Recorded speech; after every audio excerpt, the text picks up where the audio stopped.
आजकल की इस भागदौड़ भरी दुनिया में क्या आपने कभी महसूस किया है कि आपका दिमाग बहुत तेजी के साथ दौड़ रहा है?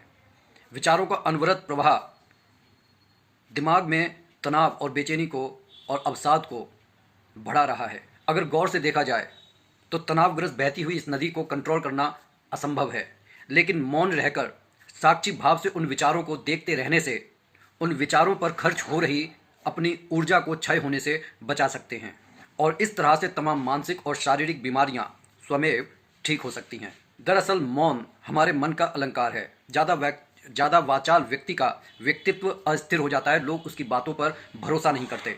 हमारे को एक बात समझनी होगी कि जिस तरह से पाचन तंत्र हमारे भोजन को पचाने में सक्षम है, लीवर स्वमेव अगर उसको थोड़ा सा समय दे दिया जाए तो अपने आप को ठीक करने में सक्षम है। उसी तरीके से मौन हमारे मानसिक क्षरण को रिकवर करने में सक्षम है। जिस तरीके से प्रत्येक कार्य को बेहतर ढंग से करने के लिए एकाग्रता की आवश्यकता होती है, तो हमारे को एक बात अच्छे से समझनी होगी कि योग और प्राणायाम न सिर्फ हमारे शरीर को एकाग्र करने में सहायता करते हैं, लेकिन वह योग और प्राणायाम विचारों के झंझावात में ठीक तरीके से कार्य नहीं कर सकता। इसलिए हमारे को मौन की महिमा को समझना होगा। दरअसल मौन हमारे एकाग्र मन की खुराक है, जो हमारे मानसिक क्षरण को रिकवर करने में हमारी पूरी रूप से सहायता करती है। जब जबरन हम किसी दूसरे के गंदे विचारों को सुनते हैं और चुप रहने की कोशिश करते हैं कि यहाँ पर अगर हम कुछ बात कहेंगे तो बहस बढ़ेगी, इस तरीके से हमारे अवचेतन मन में गांठें पड़ जाती हैं, हमारा अवचेतन मन घायल हो जाता है। ये वही अवचेतन मन है जो किसी भी संकल्प को दृढ़ करने के बाद उसे इस व्यवहारिक जगत में साक्षात रूप देने में सक्षम है। इसलिए चुप रहने की संज्ञा मौन से नहीं की जा सकती।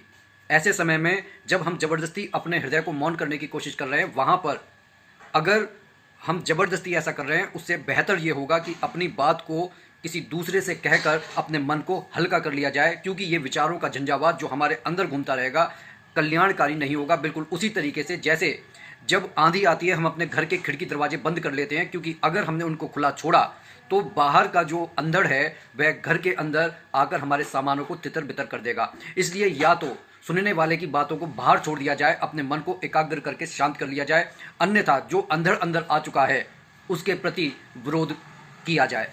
हमारे को अच्छी तरीके से एक बात को समझना होगा कि ये शोर शराबा हमारे मानसिक तनाव को बढ़ाता है। इससे हाइपरटेंशन का रोग हमारे जीवन को क्षतिग्रस्त कर सकता है। ऐसा करने से जीवन में अवसाद बढ़ता है, ठीक तरीके से नींद नहीं आती और हम अगले दिन के लिए कोई बेहतर कार्य करने में सक्षम नहीं हो पाते। दरअसल आवाज़ की अनुपस्थिति खालीपन लग सकती है, लेकिन दरअसल ये शांति की उपस्थिति का एहसास करवाता है। अपने मौन को दृढ़ करने से हमारे अंदर क्या परिवर्तन होते हैं, इसके ऊपर एक एक्सपेरिमेंट 2006 में किया गया और लोगों को मौन में ले जाने से पहले उनका मनपसंद संगीत उनको सुनाया गया। ऐसा करने से उनके जीवन में भारी बदलाव देखे गए। उनका बीपी, शुगर, कोलेस्ट्रॉल सभी कुछ नॉर्मल पाया गया। 2013 में मौन के ऊपर एक एक्सपेरिमेंट चूहों के ऊपर किया गया। जब उन्हें 2 घंटे के लिए मौन का वातावरण दिया गया, तब वैज्ञानिकों ने ये पाया कि उनके दिमाग के एक नीचे का हिस्सा, जिसे हिप्पोकैम्पस कहते हैं, उनमें विकास होने लगा। दरअसल ये हिप्पोकैम्पस एक समुद्री घोड़े के नाम पर रखा गया है, क्योंकि यह हमारे दिमाग के निचले हिस्से में उस समुद्री घोड़े के आकार का ही होता है। यह वो हिस्सा है जो हमारी याददाश्त को मजबूत बनाता है, हमारे अंदर सीखने की भावनाओं से जुड़ा होता है और किसी भी चीज़ के प्रति संवेदनशीलता को दर्शाता है। अल्पकालिक स्मृति को दीर्घकालिक स्मृति में बदलता है। इस हिस्से पर चोट लगने से व्यक्ति अल्जाइमर रोग से पीड़ित हो सकता है।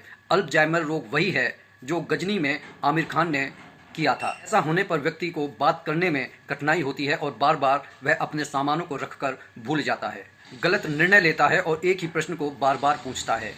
मौन रहकर अपनी अंतरात्मा में झांकने से हमारे जीवन की अस्थिरता दूर होती है और हम अच्छे और परिपक्व निर्णय लेने में सक्षम होते हैं। मौन हमें तमाम मानसिक परेशानियों से छुटकारा दिलाता है। को एक बात अच्छे तरीके से समझनी होगी, तनाव के लिए जिम्मेदार हार्मोन कार्टिसोल को मौन में पैदा होने वाले हार्मोन्स काफ़ी मात्रा में कम कर देते हैं, जिससे हम एक खुशी और आनंद का एहसास करते हैं। मौन का अर्थ आंतरिक शोर शराबे से बचना है और स्वयं के आनंद में खो जाना है। अगर बात अच्छी लगी हो तो कमेंट जरूर कीजिएगा। बोलिए जय जय श्री सीताराम।